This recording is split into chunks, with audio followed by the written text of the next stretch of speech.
Good morning, guys. How are you all?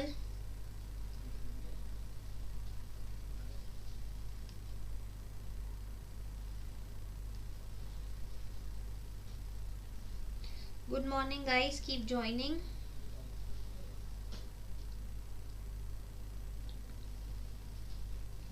Hello, Gunpriya ji. Good morning.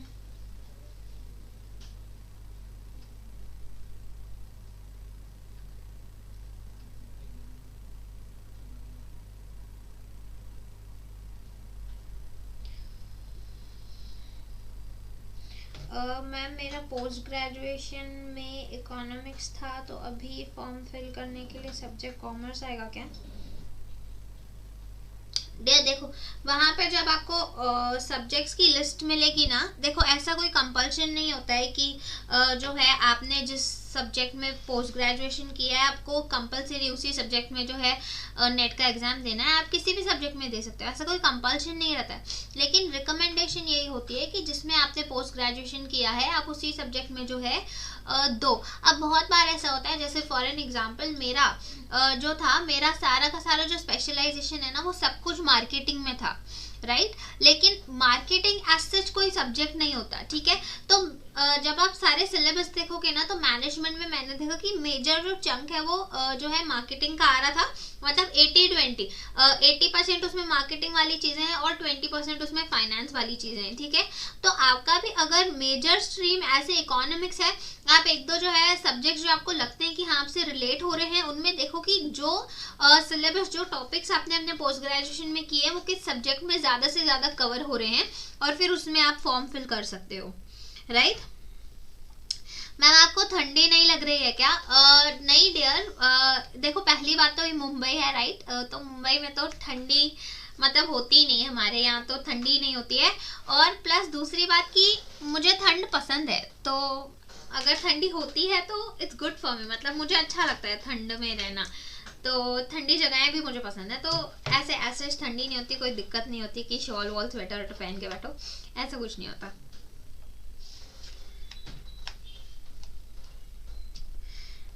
Ma'am लग रहा है मुंबई यहाँ क्या है, गांव में है क्या? बॉम्बे में ठंडी नहीं होती डियर, मतलब बॉम्बे ना एक ऐसा शहर है जहाँ पे आपको गर्मी भी बहुत ज्यादा नहीं पड़ती, ठंडी भी बहुत ज्यादा नहीं पड़ती, बहुत अच्छा शहर है। कभी आओ राजस्थान डियर, मैं राजस्थान साल में 4 बार जाती हूँ। काफ़ी पसंद है मुझे राजस्थान। हमारा जो फैमिली बिजनेस है उसका काम सारा सब कुछ राजस्थान में पाली में से ही होता है, तो बहुत बार आना जाना रहता है। तो मुझे पसंद है राजस्थान भी। वहाँ पे जब आप रात के टाइम पे या सुबह के टाइम पे थार डेजर्ट में जाते हो, सामड्यू डेजर्ट्स में जाते हो, वहाँ जो ठंड होती है बहुत पसंद है मुझे। जयपुर में 10 डिग्री है, यहाँ तो 10 डिग्री जैसा कुछ भी नहीं होता, बट मैंने सरवाइव करा है। 4 डिग्री 2 डिग्री चल जाता है, कोई दिक्कत नहीं होती। मतलब 4 डिग्री 2 डिग्री में भी ऐसे मैं नॉर्मल कपड़ों में रह सकती हूँ। कुल्फी वाली ठंड नहीं हो रही है इसलिए आप ऐसा बोल रहे हैं?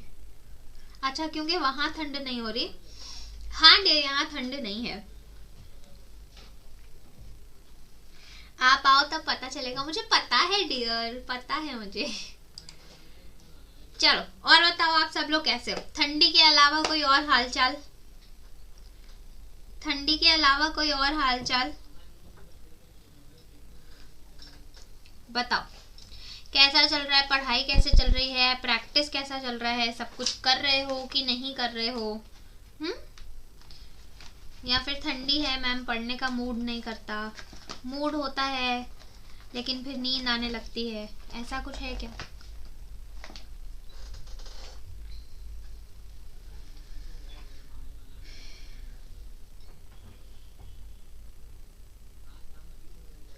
चलो, तो आज का जो टॉपिक है हम स्टार्ट करते हैं, ठीक है।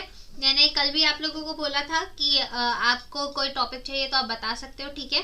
स्टिल मुझे टेलीग्राम पे मैसेजेस आए कि मैम आप हायर एजुकेशन ही कराओ, तो मैंने कहा चलो ठीक है। हमने जो है कल पुरानी वाली यूनिवर्सिटीज़ पढ़ी, आज नई वाली यूनिवर्सिटीज़ पढ़ लेते हैं, राइट। मैम मेरी प्रॉब्लम सॉल्व नहीं करी आपने, तो सुशील जी क्या प्रॉब्लम है आपकी, बताइए डियर। अब बहुत ऊपर तक मुझे आपका कमेंट नहीं दिख रहा, आपकी प्रॉब्लम एक बार फिर से बता दो भाई।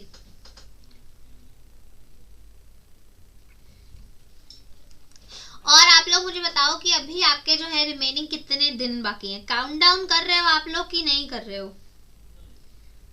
मैम नींद ही ज्यादा आती है, आई नो ठंडी है, एग्जाम्स का टाइम है, एग्जाम्स में तो नींद और ज्यादा ही आती है, राइट।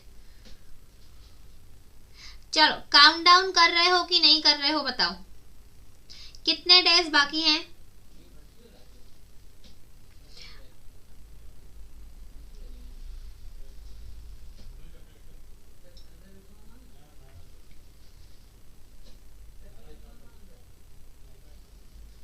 अच्छे से दिख नहीं रहा है, रुको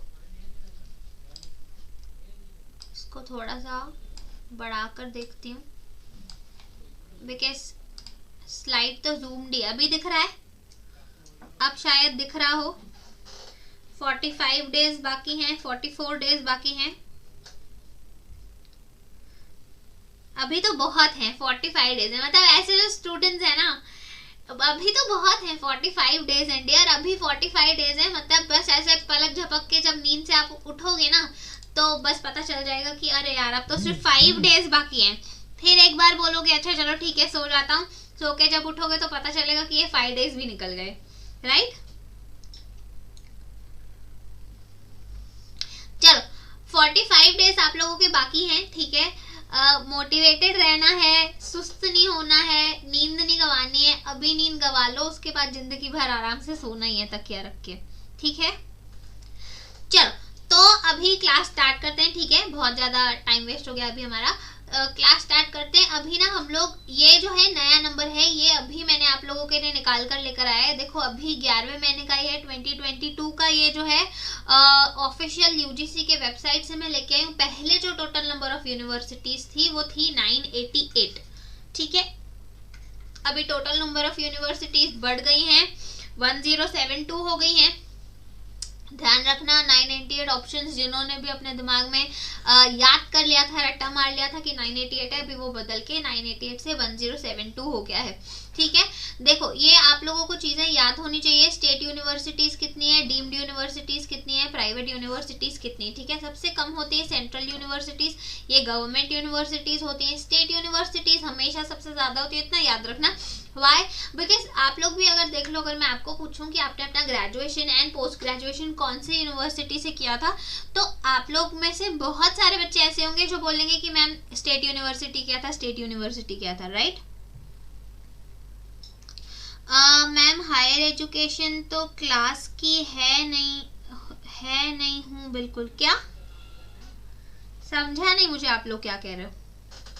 देखो सबसे ज्यादा जो यूनिवर्सिटीज होती हैं वो स्टेट यूनिवर्सिटीज होती हैं। यहाँ पे भी नंबर में सबसे ज्यादा 460 जो है स्टेट यूनिवर्सिटीज हैं, उसके बाद डीम्ड यूनिवर्सिटीज 128 हैं, सेंट्रल यूनिवर्सिटीज 54 है, प्राइवेट यूनिवर्सिटीज 430 हैं।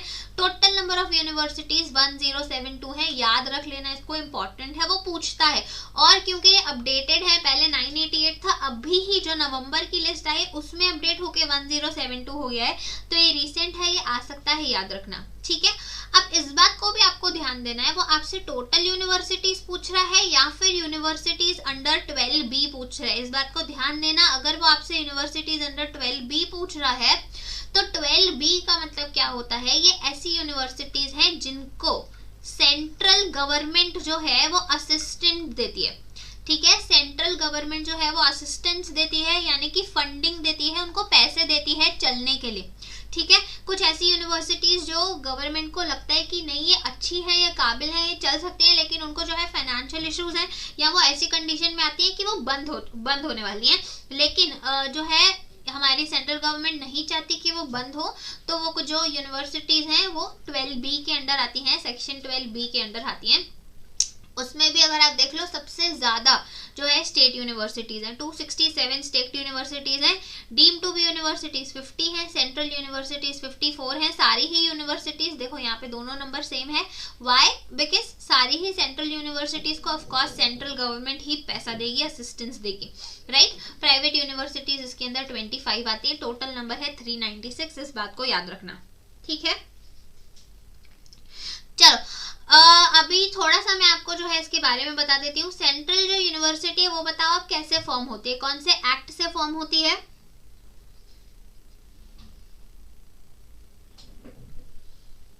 एक्ट ऑफ पार्लियामेंट, ठीक है। जो सेंट्रल यूनिवर्सिटीज हैं वो एक्ट ऑफ पार्लियामेंट से बनती है, ठीक है। और ये जो है आती हैं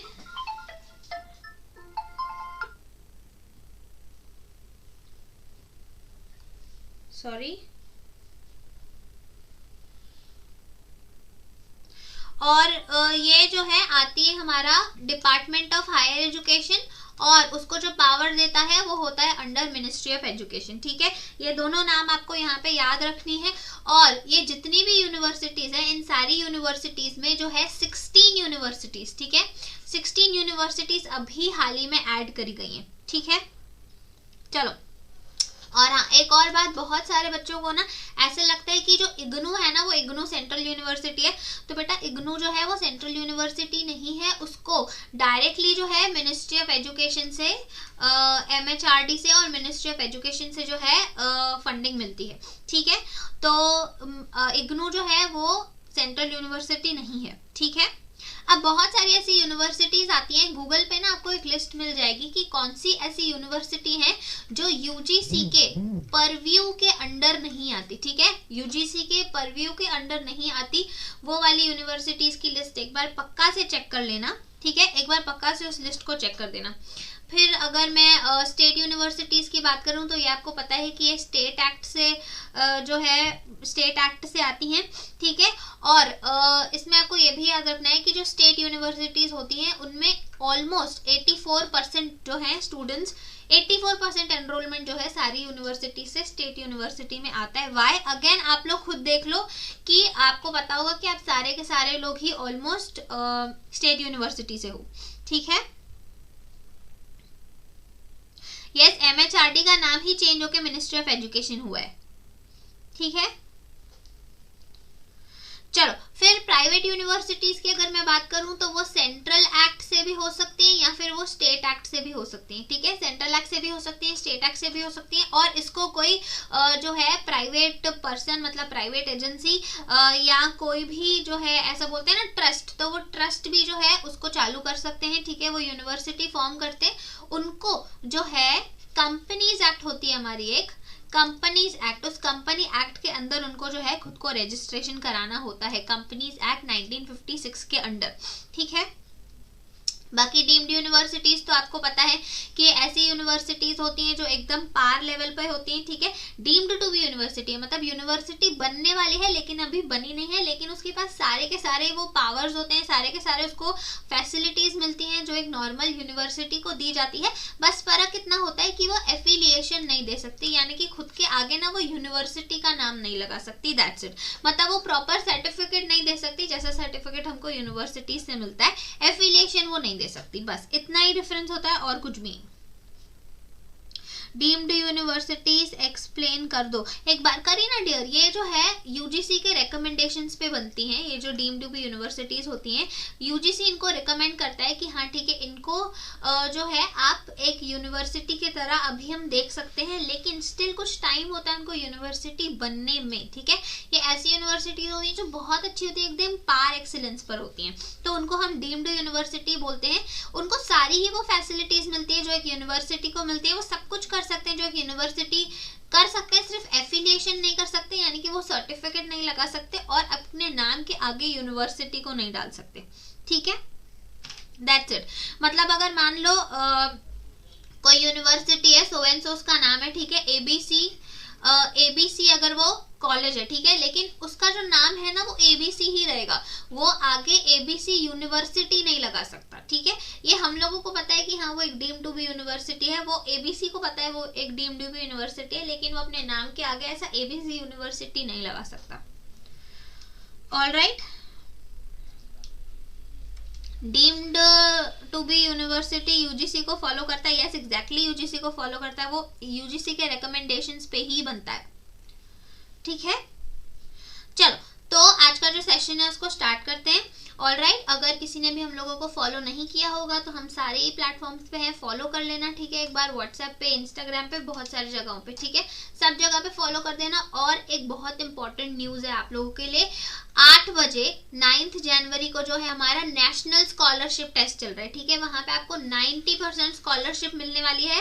तो जिस किसी ने भी अगर पेड कोर्स लेना है और नहीं ले पा रहे हैं ड्यू टू एनी रीजन, आप लोग जो है इस टेस्ट में खुद को पार्टिसिपेट कर सकते हो और 90% स्कॉलरशिप का जो है बेनिफिट आप ले सकते हो। ऑल राइट, यहाँ पे हम नेट के साथ साथ सेट की एग्जामिनेशंस की प्रिपरेशन भी कराते हैं। अभी मेरा सेशन चालू है, इसके बाद चंद्रशेखर सर का होगा, अटेंड करना मत भूलना, राइट। चलो, हमारी ऑनलाइन क्विज भी होती है 12 बजे, जो भी कोई अटेंड नहीं कर रहा है उसको अटेंड कर लेना, ठीक है।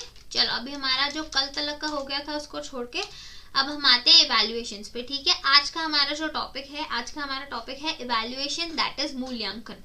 अब इसके पहले मुझे आप लोगों से पूछना है, 3 तरीके के जो है इवैल्यूएशंस होते हैं, ठीक है। एक होता है मेजरमेंट, ठीक है, यानी कि मार्कन, मेजरमेंट को हिंदी में मार्कन बोलते हैं। एक होता है मेजरमेंट, दूसरा होता है असेसमेंट और तीसरा होता है इवैल्यूएशन, ठीक है। ये तीनों में ही हम लोगों को ना मार्क्स मिलती हैं, ये तीनों में ही कुछ चीजें होती हैं जो एकदम सिमिलर लग सकती हैं। आप लोग मुझे बताओ कि इन तीनों में डिफरेंस क्या होता है, मेजरमेंट में, असेसमेंट में और इवैल्यूएशन में, इन तीनों में जो है डिफरेंस क्या होता है।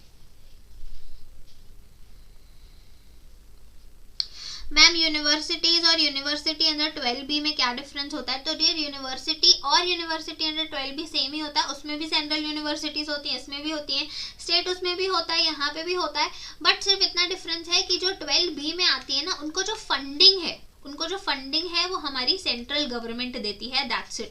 चाहे वो स्टेट यूनिवर्सिटी हो, चाहे वो प्राइवेट यूनिवर्सिटी हो, चाहे वो सेंट्रल यूनिवर्सिटी हो, जितनी भी 12B के अंडर आती है उसको फंडिंग जो है वो सेंट्रल गवर्नमेंट देगा, ठीक है।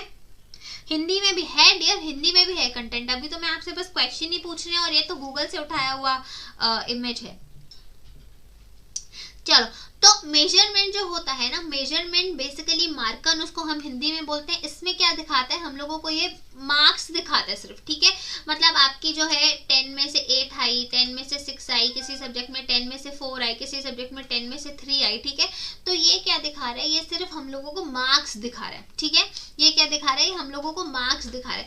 अब जब हम असेसमेंट करते हैं ना, तो असेसमेंट में हम देखते हैं कि अच्छा ठीक है, यहाँ पे जो है हमारी कम मार्क्स आई है, इसमें जो है हमारी कम मार्क्स आई है, मतलब यहाँ पे ना हम अंडरस्टैंड करने की कोशिश करते हैं, उसको समझने की कोशिश करते हैं और ये देखते हैं कि अच्छा ठीक है, क्लास में जो है फर्स्ट बच्चा कौन सा आया, क्लास में जो है थर्ड बच्चा कौन सा आया, या आपका बच्चा जो है वो कहाँ पे लाई कर रहा है क्लासरूम में, ठीक है। तो असेसमेंट में हम बेसिकली क्या कर रहे हैं, असेसमेंट में हम कंपैरिजन कर रहे हैं, ठीक है।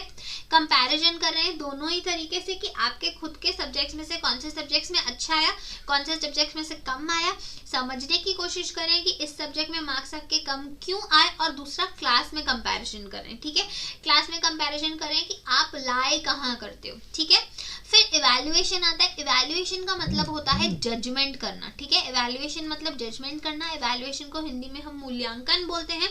तो मूल्यांकन में हम क्या करते हैं, हम जज कर रहे होते हैं। जज करना मतलब कैसे, जो लास्ट में आपके रिपोर्ट कार्ड में ऐसे छोटा सा रिमार्क का ऑप्शन होता था ना, जिसमें रिमार्क लिखा हुआ आता था कि आपका जो बच्चा ऐसे ऐसे इम्प्रूव हुआ है और क्लास में उसका बिहेवियर कैसा है, extra marks for good hand writing, ठीक है, उसकी गुड हैंड राइटिंग अच्छी है या जो भी। तो इवैल्यूएशन करना मतलब जजमेंट करना, ये वो होता था जो लास्ट में टीचर आपको रिमार्क देती थी कि ओवरऑल आप कैसे, ठीक है।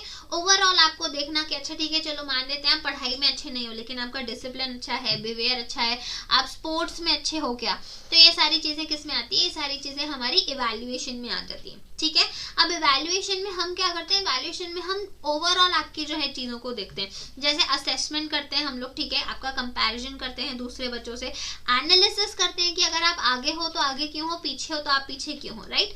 परफॉर्मेंस आपकी चेक करते हैं कि पिछली बार आपकी परफॉर्मेंस जो है अच्छी थी, इस बार आपकी कम आई है, तो कितनी इम्प्रूवमेंट हुई है, किस किस जगहों पे इम्प्रूवमेंट हुई है, रिजल्ट्स यानी कि आपकी मार्क्स को भी देखते हैं। और फिर आपको जो है फीडबैक दिया जाता है। वो फीडबैक क्या होता है, वो फीडबैक आपका इवैल्यूएशन होता है, ठीक है।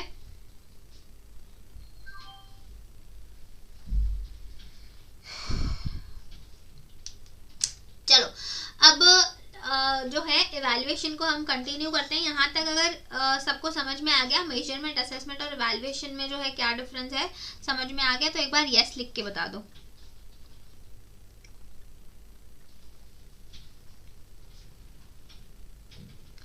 मैम फर्स्ट यूनिवर्सिटी का नाम बता दीजिए। कौन सी फर्स्ट यूनिवर्सिटी? मैंने तो कोई यूनिवर्सिटी नहीं बताई, किसी यूनिवर्सिटी का मैंने नाम ही नहीं लिया, मैंने तो एबीसी यूनिवर्सिटी बोला ऐसे ही अपने मन से।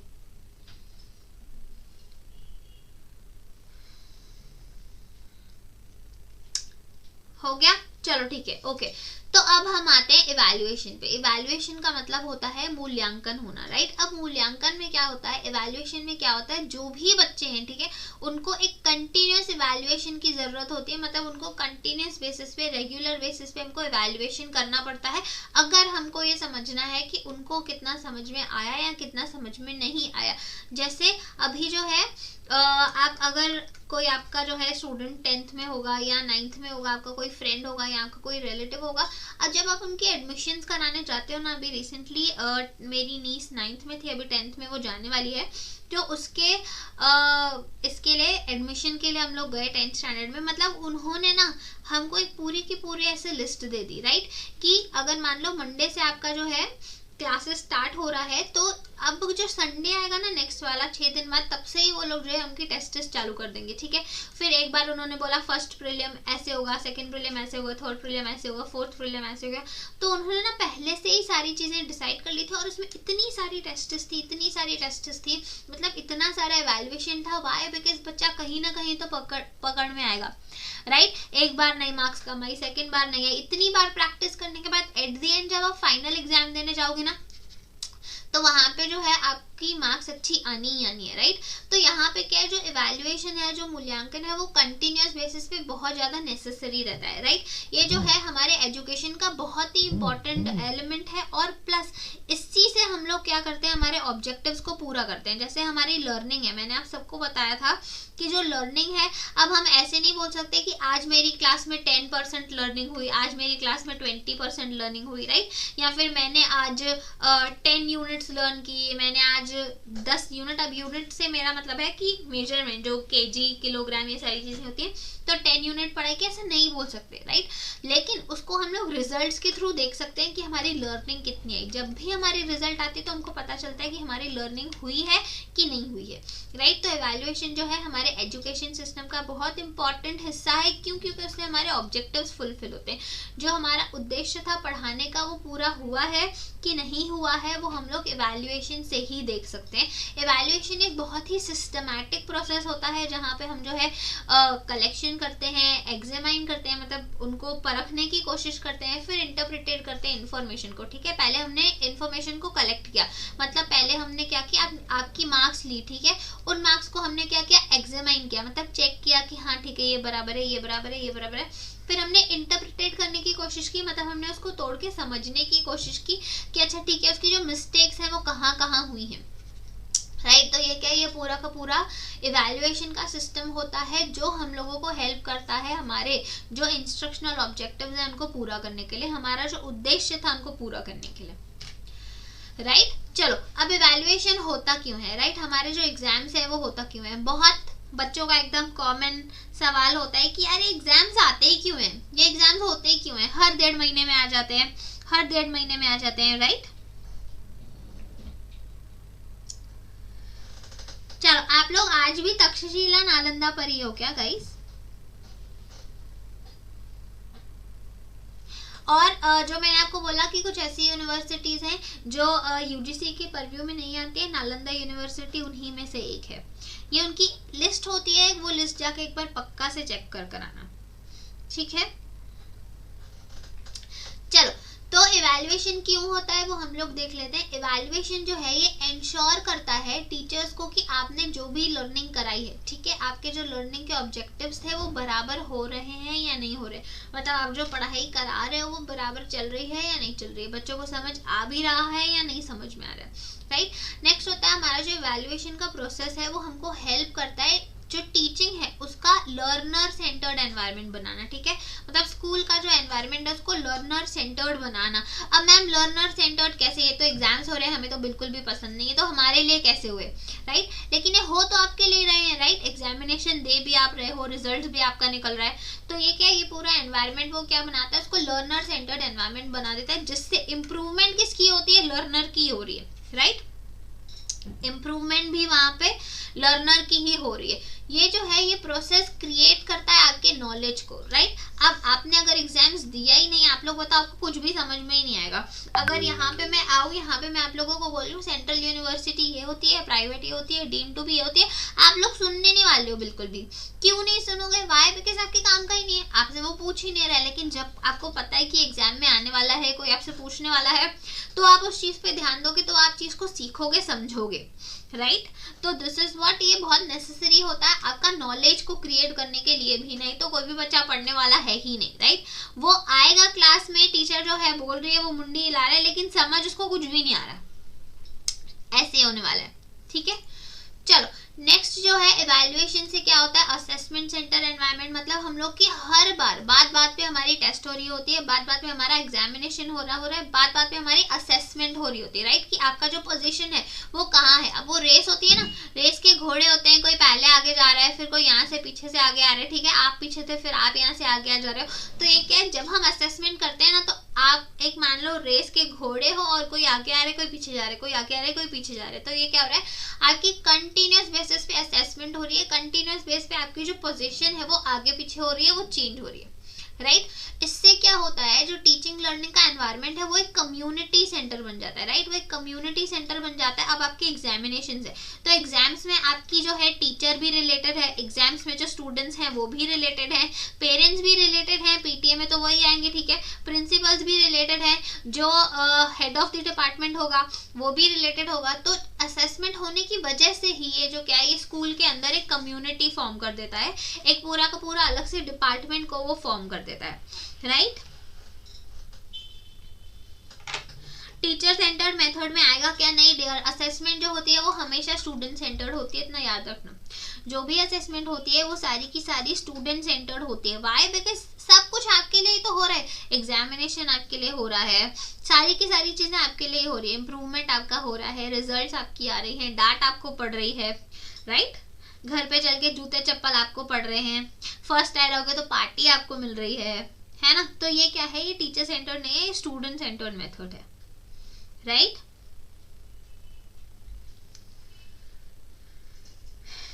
चलो अब एक बार असेसमेंट और इवैल्यूएशन के बीच में जो है वो लोग डिफरेंस बिटवीन पूछते हैं, एक बार देख लेते हैं, ठीक है। असेसमेंट जो है वो कहती है कि लर्निंग कैसी जा रही है, ठीक है। असेसमेंट का मतलब होता है कि लर्निंग कैसी जा रही है। इवैल्यूएशन से हमको ये पता चलता है कि आपने क्या क्या पढ़ चुका है, ठीक है। असेसमेंट बताता है लर्निंग कैसी जा रही है, इवैल्यूएशन बताता है कि आपने क्या पढ़ लिया है, राइट। इसमें हम क्या करते हैं, कोई प्रॉब्लम्स है, कोई इंप्रूवमेंट है क्या, असेसमेंट में कोई इंप्रूवमेंट है क्या, वो देखते हैं, राइट। जजमेंट में हम क्या करते हैं, आपका ओवरऑल स्कोर देखते हैं कि आप जो है ओवरऑल कहाँ पोजीशन पे लाई करते हो कि आपने ओवरऑल अब तक कितना किया है। असेसमेंट में क्या होता है, आपकी वीकनेस को आइडेंटिफाई करते हैं और उसको इम्प्रूव कराने की कोशिश करते हैं। और जजमेंट में हम आपकी क्वालिटी ऑफ लर्निंग को जज करते हैं, मतलब आपने किस तरीके की लर्निंग करी, आपको कितना असल में समझा है, उसको हम जज करते हैं, राइट। असेसमेंट में हम क्या करते हैं, लर्निंग प्रोसेस के दौरान, ठीक है, जैसे जैसे लर्निंग प्रोसेस हो रही है वैसे वैसे आपकी असेसमेंट हो रही है। मैंने आपको बताया आपकी कंटिन्यूस टेस्ट होती रहती है, उसमें आप आगे पीछे जा रहे रहते हो। तो असेसमेंट क्या होती है, कंटिन्यूस बेसिस होती है, लर्निंग के टाइम पे होती है। वेयरएज जो इवैल्यूएशन होती है वो लास्ट में होती है, एंड में होती है। देखो जो रिपोर्ट कार्ड में आपको रिमार्क मिल रहा होता है वो लास्ट में मिलता है, बिल्कुल एकदम फाइनल रिपोर्ट कार्ड में मिलता है।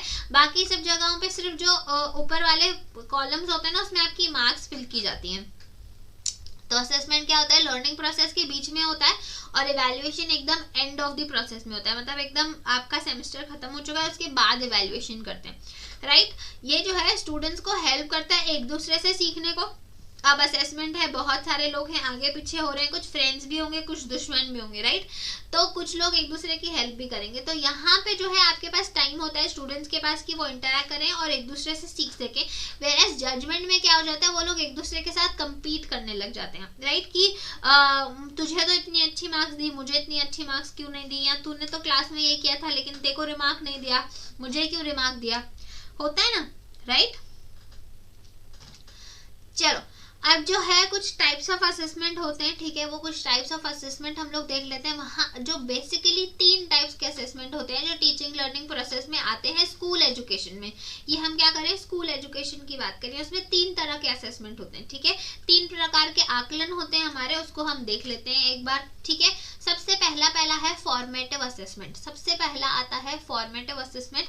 अब फॉर्मेटिव असेसमेंट में क्या होता है, ये मोस्ट पावरफुल टूल है और यहाँ पे क्या होता है, ये ड्यूरिंग द क्लास होता है, इतना याद रख लो। ये क्या होता है, ये ड्यूरिंग द क्लास होता है, मतलब आपकी जो नॉर्मल क्लास टेस्ट चल रही है ना, वो क्लास टेस्ट को आप फॉर्मेटिव टेस्ट बोलते हो, ठीक है। यहाँ पे क्या होता है, आपकी परफॉर्मेंस को इम्प्रूव कराया जाता है और हर शॉर्ट पीरियड में ये क्या होता है, आपकी इवैल्यूएशन, आपकी असेसमेंट बार बार कराई जाती है, ठीक है।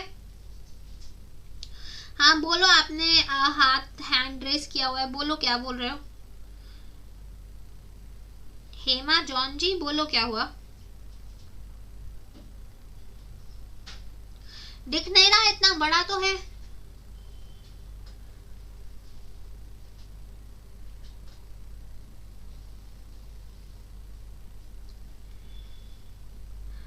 इतनी बड़ी तो स्लाइड है डियर।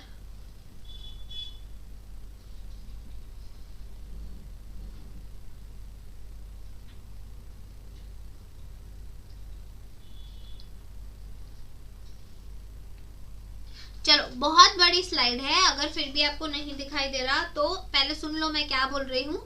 मैं इसका पीडीएफ सेंड कर दूंगी, वो पीडीएफ से आप देख लेना, ठीक है।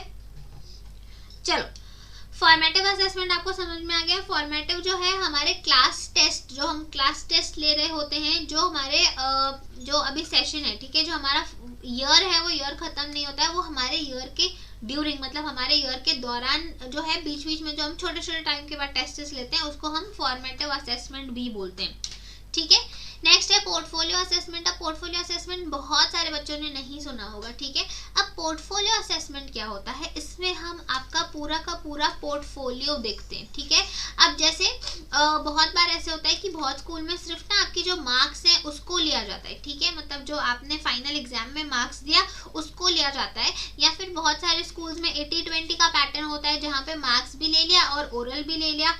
लेकिन बहुत सारे स्कूल्स ऐसे होते हैं, ठीक है, अभी जितने भी प्राइवेट स्कूल्स है ना, तो प्राइवेट स्कूल्स में ये बहुत फेमस होता है कि वो लोग ना पोर्टफोलियो असेसमेंट लेते हैं।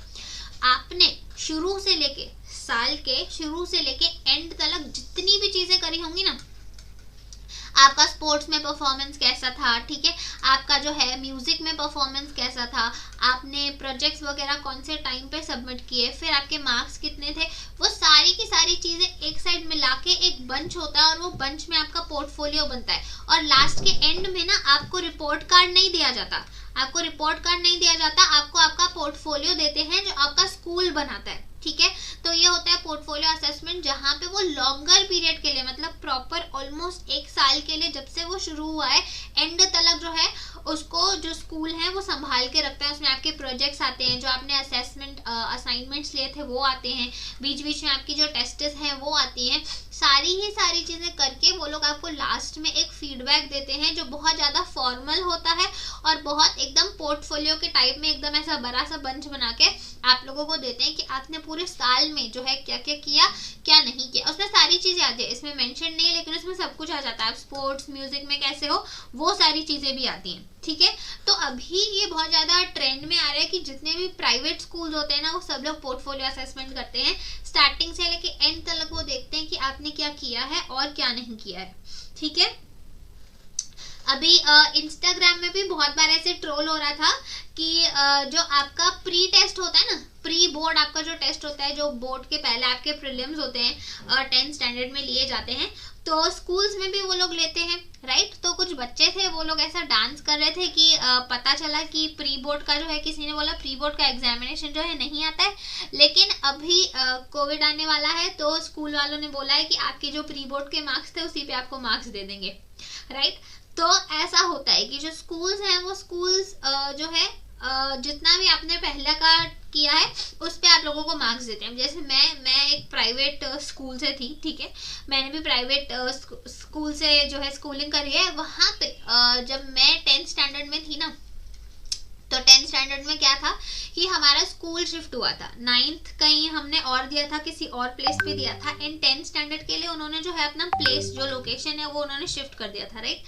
तो अब आप लोगों को पता होगा कि 9th के बाद 10th में जब हम आते हैं तो सिर्फ 10th के बच्चे ऐसे होते हैं, वो एक पीरियड ऐसा होता है कि सिर्फ 10th के बच्चे उस पूरे के पूरे स्कूल में हो रहते हैं, बिकॉज बाकी बच्चे तो लेट आते हैं, उनका जो एडमिशन है वो तो जून के बाद ही होता है, राइट। तो हमसे उन्होंने क्या कराया था, हमसे उन्होंने क्लासरूम्स की क्लीनिंग कराई थी। मतलब लिटरली मुझे याद है कि हम लोग इतना उसमें हमने मजे भी करे थे बहुत, मतलब बिल्कुल पानी वानी का पाइप लेके एक दूसरे को मारना, पूरा गीला कर देना। बेंचेस को हमने तोड़ भी दिया था कि मैम शिफ्ट करते करते टूट गई, क्या करें। तो उन्होंने हमसे क्लासरूम्स को क्लीन भी कराया था, और वो क्लीनिंग पे भी हम लोगों उन्होंने हमको इंटरनल मार्क्स दी थी, राइट। तो स्कूल्स ऐसा भी कर सकते हैं।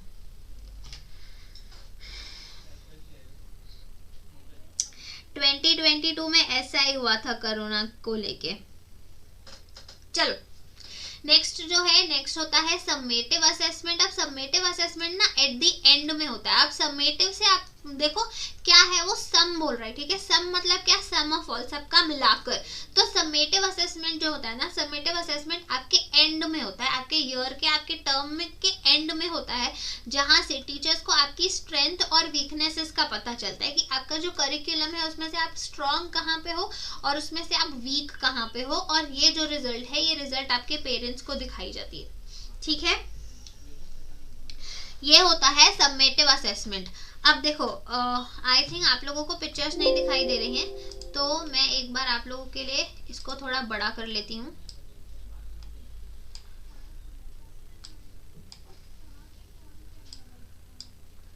अब शायद आप लोगों को दिखाई दे, अब दिखाई दे रहा है पिक्चर। चलो इसमें क्या है, टाइप्स ऑफ असेसमेंट है, ठीक है। अब कुछ एक्स्ट्रा टाइप्स ऑफ असेसमेंट भी है, वो भी मैं आप लोगों को एक बार बताती हूँ। सबसे पहला आता है डायग्नोस्टिक असेसमेंट, ठीक है। डायग्नोस्टिक असेसमेंट में क्या होता है, जैसे डॉक्टर आपका डायग्नोसिस करता है ना, मतलब वो क्या करता है, प्रॉब्लम का सोल्यूशन फाइंड आउट करने की कोशिश करता है।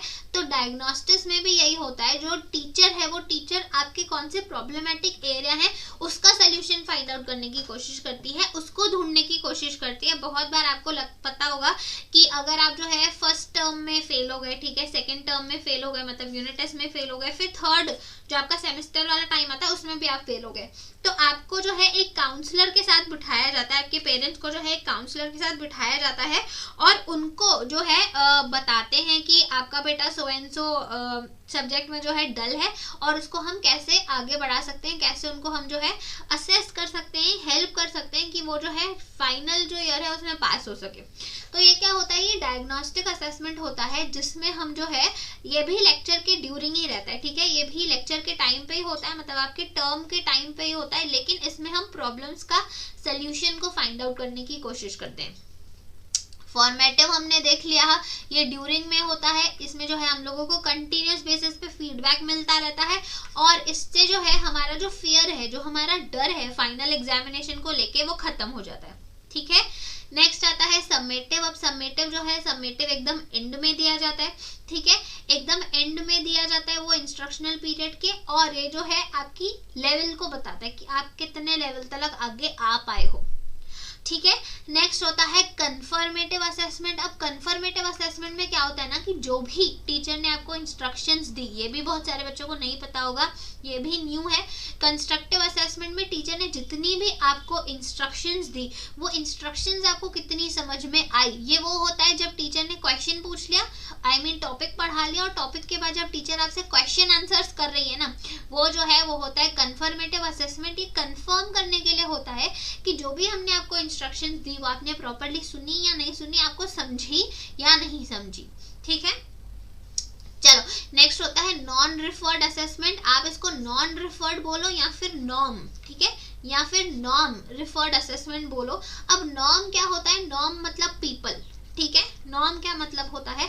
नॉर्म मतलब पीपल होता है। तो यहाँ पे आपका जो परफॉर्मेंस है ना उसको कंपेयर किया जाता है कि आप क्लास में फर्स्ट आए हो, क्लास में सेकंड आए हो, थर्ड आए हो, फोर्थ आए हो, ठीक है। यहाँ पे क्या करते हैं? नॉर्म से मतलब लोगों से, पीपल से आपकी कंपैरिजन करके असेसमेंट किया जाता है। नेक्स्ट आता है क्राइटेरियन रिफर्ड असेसमेंट। अब यहाँ पे आपको पता चल रहा होगा कि एक क्राइटेरिया है जो फिक्स्ड की है, मतलब अगर 75% आया तो आपको डिस्टिंक्शन मिल रहा है, अगर 60% आया तो आपको फर्स्ट क्लास मिल रहा है। ये क्राइटेरिया है जो ऑलरेडी फिक्स्ड है, राइट। तो ये क्या होती है? ये क्राइटेरियन बेस्ड रेफरेंस होती है। फॉर दैट मैटर जो आपके ग्रेड्स आते हैं ना, जो आपकी ग्रेडिंग होती है, अगर आपका ओ ग्रेड आया, ए ग्रेड आया, बी ग्रेड आया, वो भी यहाँ पे आता है, वो भी क्राइटेरियन में आता है, क्योंकि क्राइटेरिया ऑलरेडी सेट होती है कि 80 प्लस आया तो आपका ओ आएगा, 70 प्लस आया तो ए आएगा, ठीक है, 60 to 65 आया तो बी आएगा। तो ये क्राइटेरिया ऑलरेडी सेट की हुई है ओ के लिए, ए के लिए, बी के लिए। तो जितनी भी आपको ग्रेडिंग मिल रही है वो भी क्राइटेरियन रेफरेंस में आएगा। नेक्स्ट जो लास्ट होता है इप्सेटिव असेसमेंट। इप्सेटिव असेसमेंट ना आप खुद करते हो, ठीक है। ये आप करते हो, खुद से करते हो, वाई देखने के लिए कि आप ट्रैक पे चल रहे हो या नहीं चल रहे हो, ठीक है। आपको खुद को समझ में आता है कि अच्छा ठीक है, मैं जो है बाकियों से कितना पीछे हूँ, कितना आगे हूँ, या मैंने लास्ट टाइम कितना कवर किया था, इस बार मैंने कितना कवर किया। तो जब आप खुद से खुद का मूल्यांकन कर रहे होते हो, खुद का एवेल्युएशन कर रहे होते हो, उसको हम असेसमेंट बोलते हैं, इप्सेटिव, ठीक है। इप्सेटिव असेसमेंट हम उसको बोलते हैं, राइट। चलो अब इसमें कुछ डाउट है, कुछ डिफिकल्टी है तो बताओ।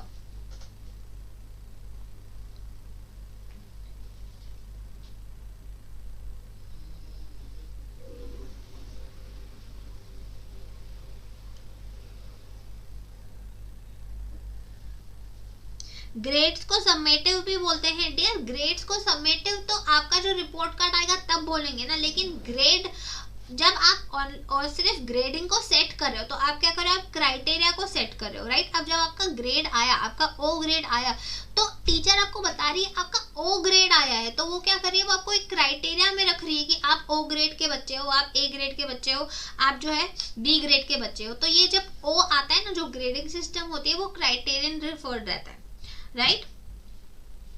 सबमिटिव वो तब आएगा जब क्वेश्चन में वो लोग आपसे ऐसा कुछ ट्विस्ट एंड टर्न करके दे रहे हैं कि at the end of the session या आपका जो फाइनल सेमेस्टर है, आपके फाइनल सेमेस्टर में आपका ओ ग्रेड आया और वहां पे आपको सबमिटिव मिल रहा है, तो आप सबमिटिव को क्लिक कर सकते हैं, बिकॉज वो कह रहे हैं कि फाइनल रिजल्ट आई है आपकी, लास्ट रिजल्ट आई है आपकी। तो सबमिटिव लास्ट रिजल्ट होता है, वेयर एज ओ। अब देखो अगर नॉर्मल आपसे वो पूछते हैं कि आपका 75% आया है, तो आप किस पे क्लिक करके आते हैं? आप क्राइटेरियन रिफर्ड पे क्लिक करके आते हैं, राइट। वैसे ही अगर वो नॉर्मल आपसे सिर्फ O grade, A grade, B grade पूछ रहे हैं, तो आपको क्राइटेरिया पे ही क्लिक करना है। वाई? बिकॉज हम आपको असेस ही क्राइटेरिया पे कर रहे हैं। ओ कैटेगरी के एक बच्चे बना दिए हमने, मैंने ओ कैटेगरी की जो है क्राइटेरिया बना दिए कि ये ओ के बच्चे हैं, ये ए के बच्चे हैं, ये बी के बच्चे हैं, ठीक है। मैम जी दोनों में डिफरेंस कैसे करेंगे? डियर डिफरेंस ऐसे ही करेंगे, अगर वो आपसे क्वेश्चन में नॉर्मली पूछ रहा है कि अगर ओ ग्रेड है, ए ग्रेड है, बी ग्रेड है, ये क्या है, ये आपका क्राइटेरियन रिफर्ड आएगा।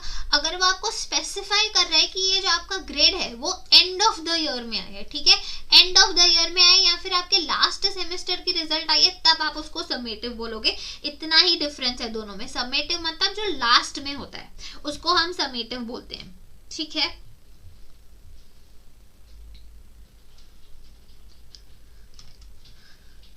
चलो अब अगर वो आपको समझ में आ गया है तो एक बार चॉइस बेस्ड क्रेडिट सिस्टम हमने आधा देखा था, ठीक है, कल। अभी 10 मिनट में वो पूरा हो जाएगा। अगर ये आपको क्लियर है तो बाकी का मैं आपको सीबीसीएस खत्म करा देती हूँ, ठीक है।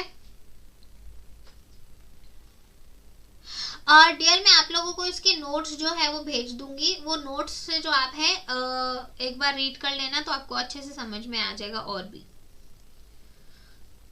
राइट।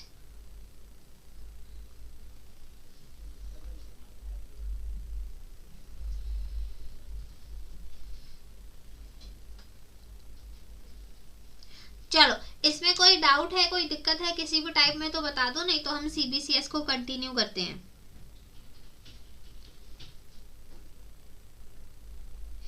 सीबीसीएस कंटिन्यू करें, नो डाउट्स।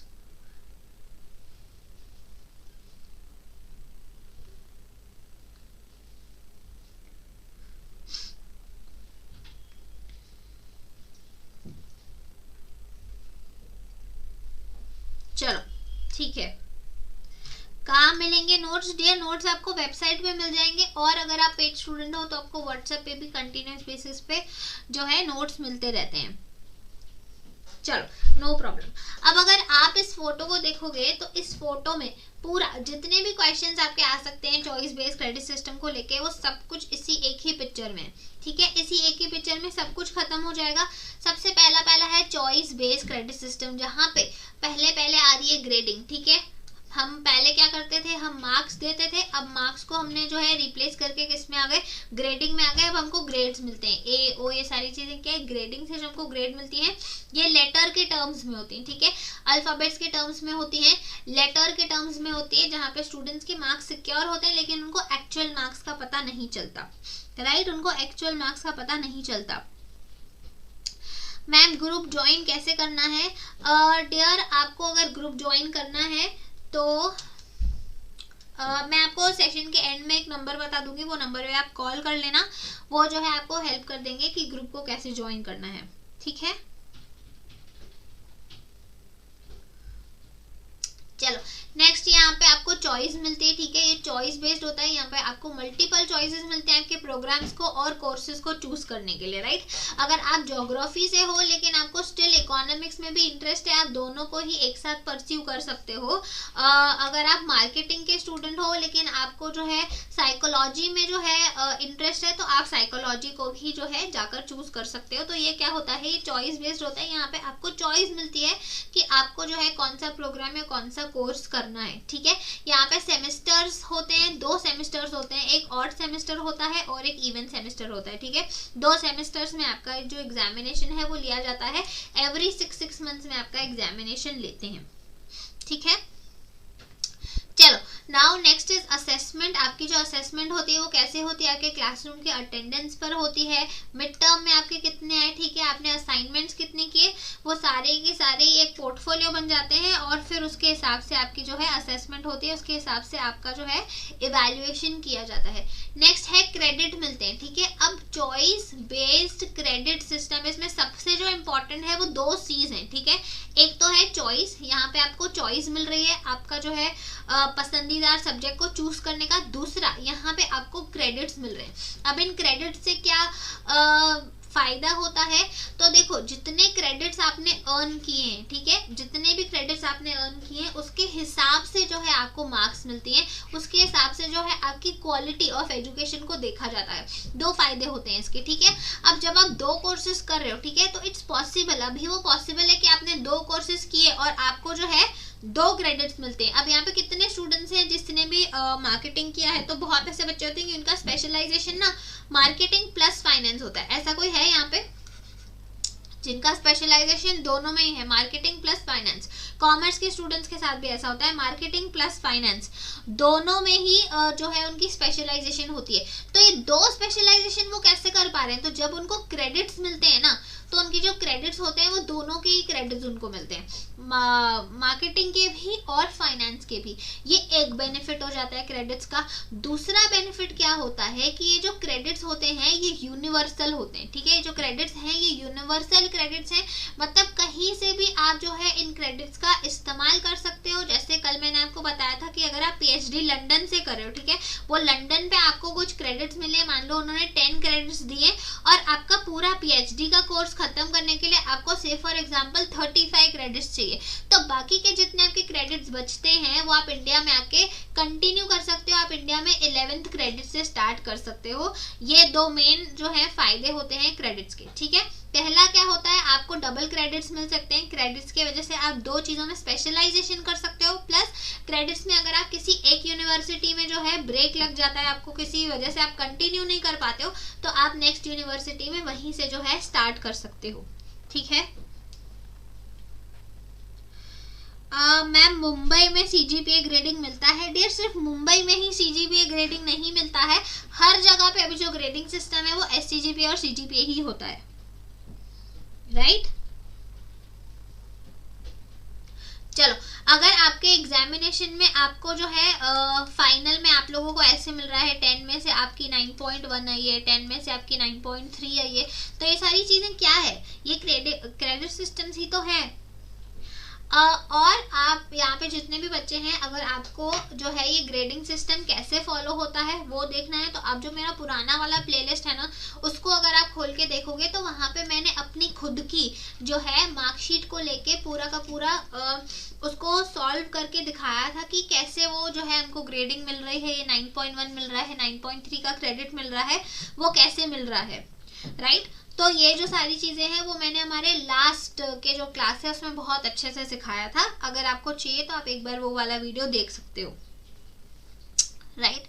मैम वेबसाइट पे नोट्स कहाँ मिलेंगे? डियर आप वेबसाइट ओपन करोगे, आपको जो है वहाँ पे नोट्स आसानी से मिल जाएंगे। आप एक बार वेबसाइट को ओपन करके थोड़ा स्क्रॉल करो, आपको दिख जाएंगे।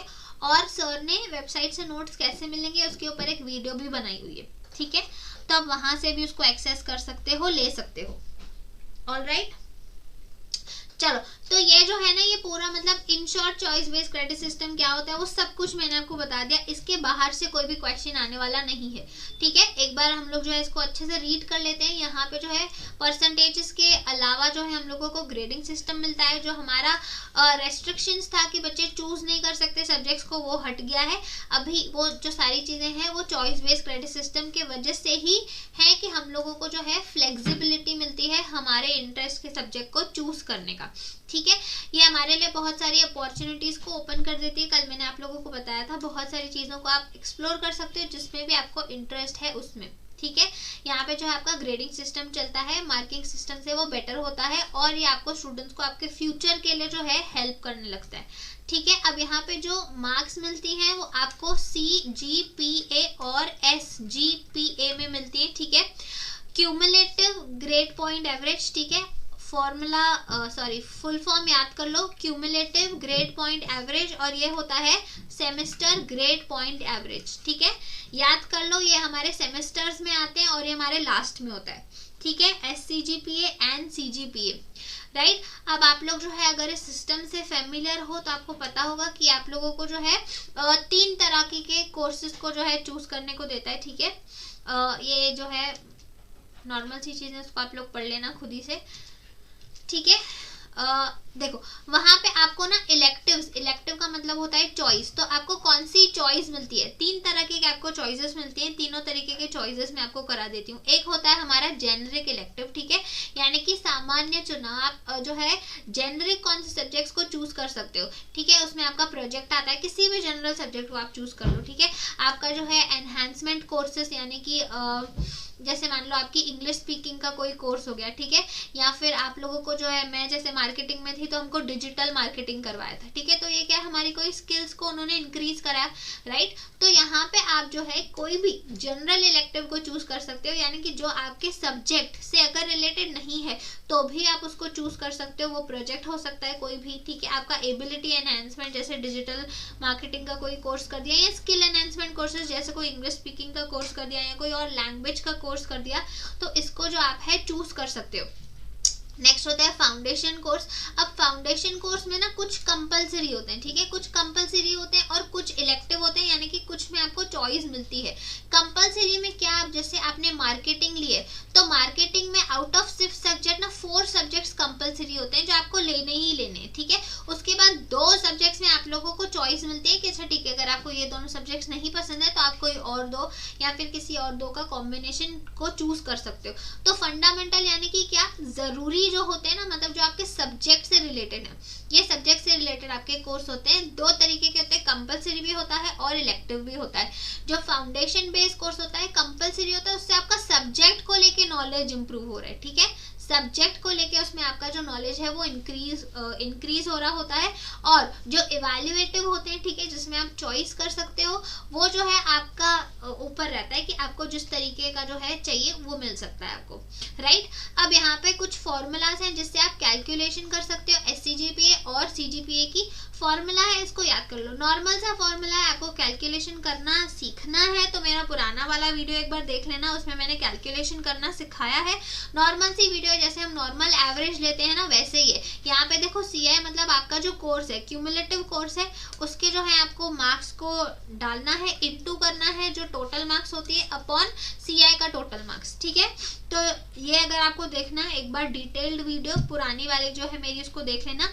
फॉर्मूला मैंने इसीलिए दिए क्योंकि फॉर्मूला वो लोग बहुत बार पूछ लेते हैं, राइट। तो SCGPA और CGPA की फॉर्मूला है, उसको ध्यान में रख लेना। और ये जो शॉर्ट फॉर्म्स थे, SI क्या होता है, CI क्या होता है, GI क्या होता है, वो जो आप है यहाँ से देख सकते हो। SI का मतलब था SCGPA जो आपको इस सेमेस्टर में मिला, CI का मतलब टोटल क्रेडिट्स जो आपको उस सेमेस्टर में मिली, और GI का मतलब आपको ग्रेड कितना मिला, ठीक है। अगर आपको ग्रेड O मिला तो आपको पता होता है कि उस O का स्कोर कितना है, वो भी जो आपके रिपोर्ट कार्ड के पीछे दिया हुआ रहता है, राइट।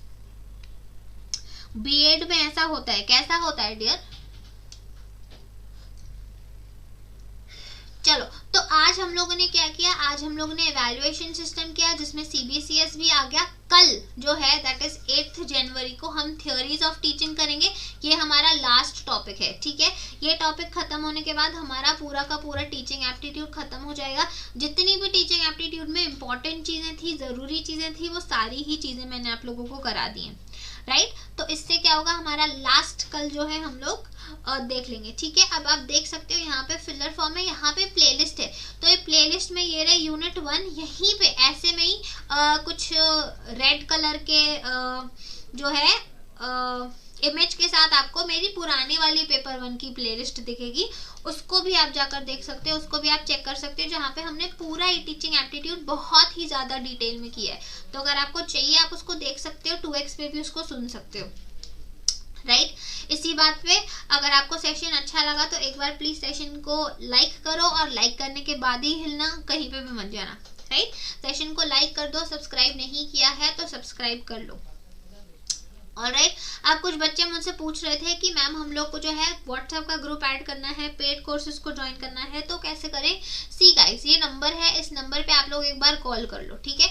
ये नंबर है, इस पे एक बार कॉल कर लो, और आपको जितनी भी डाउट्स हैं, क्विज नहीं चालू हो रही है, या फिर आपको ज्वाइन करना है हमारा कोर्स, तो सारी चीज़ें आपको यहाँ पर मिल जाएंगी, alright. So thank you so much guys. अब इसके बाद आपका DI का क्लास होता है, राइट। DI का क्लास है, आई बिलीव स्टार्ट हो चुका होगा, चंद्रशेखर सर उसको लेते हैं।